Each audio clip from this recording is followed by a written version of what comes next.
Hello friends మనకు Andhra Pradesh state council of higher education మనకి sets అనేది కండక్ట్ చేస్తుంది ఆంధ్రప్రదేశ్ ప్రభుత్వం. ప్రతి దానికి కూడా ఇప్పుడు ఎంట్రన్స్ ఎగ్జామ్స్ అనేది కండక్ట్ చేస్తూ ఉన్నారు. అదేవిధంగా ఏపీ ఎడ్సెట్ 2023కి సంబంధించి మనకి ఇంతవరకు అంటే 2024లో మొదటి కౌన్సిలింగ్ అనేది ప్రక్రియ స్టార్ట్ అయింది. ఎవరైనా సరే జాయిన్ అవ్వాలనుకున్న వాళ్ళకి మన అలాట్మెంట్ ఆర్డర్స్ అనేది మనకి డౌన్లోడ్ అవుతున్నాయి.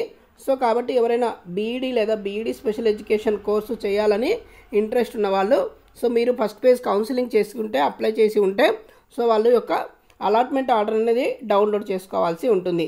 మనకి అలాట్మెంట్ ఆర్డర్ డౌన్లోడ్ చేసుకోవడానికి కావాల్సింది ఏంటంటే ముఖ్యంగా హాల్ టికెట్ నెంబరు, మీ యొక్క డేట్ ఆఫ్ బర్త్ ఎంటర్ చేస్తే సరిపోతుంది. ఎంటర్ చేసిన తర్వాత మనకు ఒక ఓటీపీ అనేది వస్తుంది. మీరు ఎక్కడైతే రిజిస్ట్రేషన్ నెంబర్ ఇచ్చారో అప్పుడు ఆ నెంబర్కి మాత్రమే ఓటీపీ అనేది వస్తుంది. అది ఎంటర్ చేసిన తర్వాత మీ యొక్క అలాట్మెంట్ అనేది డౌన్లోడ్ చేసుకోవాల్సి ఉంటుంది. అలాట్మెంట్ డౌన్లోడ్ చేసుకున్న తర్వాత మీరు దీంతోపాటు జాయినింగ్ ఇంకోటి ఫామ్ అనేది ఉంటుంది, జాయినింగ్ లెటర్ అంటాము. జాయినింగ్ లెటర్ అదేవిధంగా ఈ ప్రొవిజనల్ అలాట్మెంట్ ఆర్డర్ ఈ రెండు కూడా కంపల్సరీగా మీరు డౌన్లోడ్ చేసుకోవాల్సి ఉంటుంది. ఈ రెండు డౌన్లోడ్ చేసుకున్న తర్వాత మీరు కాలేజ్కి ఏ కాలేజీకి మీరు అలాట్ అయ్యారు అని చెప్పేసి చూసుకొని మీరు వెళ్ళాల్సి ఉంటుంది. అయితే మీకు పలానా డేట్కి లోపల రావాల్సి ఉంటుందని చెప్పేసి మీకు అలాట్మెంట్ ఆర్డర్లో ఇవ్వడం జరుగుతుంది. ఆ తేదీ లోపల మీరు అటెండ్ కావాల్సి ఉంటుంది.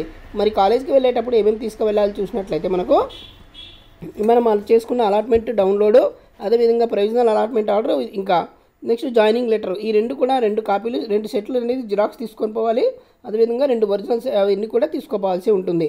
దీంతోపాటు మనకి 4th నుంచి 10th వరకు studies, inter mark list, 10th mark list, అదేవిధంగా caste, degree mark list, degree TC ఇవన్నీ కూడా మీరు కంపల్సరీగా కాలేజీలో ఇవ్వాల్సి ఉంటుంది. కాబట్టి ఇవన్నీ తీసుకొని మీరు అటెండ్ కావాల్సి ఉంటుంది. మీరు వాళ్ళకి ప్రొడ్యూస్ చేయాల్సి ఉంటుంది కాలేజీలో జాయిన్ అయ్యే ముందు.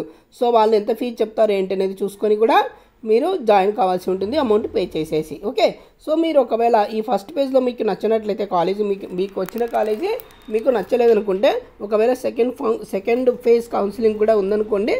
మీరు సెకండ్ ఫేజ్ కౌన్సిలింగ్లో మళ్ళీ అప్లై చేసుకోవచ్చు. ఓకే, మీరు ఇప్పుడు కాలేజీలో జాయిన్ అవ్వాలనుకుంటే మీరు వెంటనే అలాట్మెంట్ డౌన్లోడ్ చేసుకోండి. అదేవిధంగా జాయినింగ్ లెటర్ కూడా డౌన్లోడ్ చేసుకోవాల్సి ఉంటుంది.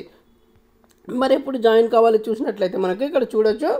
క్లాసెస్ అనేది మనకి 19/2/2024 నుంచి అనేది తీసుకొని వెళ్ళాల్సి ఉంటుంది. మీరు ఇంకా జాయిన్ అవ్వచ్చు వెంటనే ఇమ్మీడియట్గా కాలేజీలో. ఓకే, మీకు వచ్చిన కాలేజీలో. ఓకే, మీకు ఒకవేళ కాలేజీ నచ్చలేదంటే మళ్ళీ సెకండ్ లేదా ఫైనల్ కౌన్సిలింగ్లో మీరు మళ్ళీ రెండోసారి వెబ్ ఆప్షన్స్ పెట్టుకొని మీరు కాలేజీలకి మళ్ళీ వెబ్ ఆప్షన్స్ పెట్టుకొని మీరు జాయిన్ అవ్వచ్చు. ఓకే, అంతవరకు వెయిట్ చేయడం ఎందుకు అనుకుంటే వెంటనే ఇమ్మీడియట్గా జాయిన్ అవ్వండి. మళ్ళీ సెకండ్ కౌన్సిలింగ్ అప్పుడు మీరు అమౌంట్ పే చేయాలా అని చాలామందికి డౌట్ ఉంది. మీరు ₹1 కూడా పే చేయాల్సిన అవసరం లేదండి.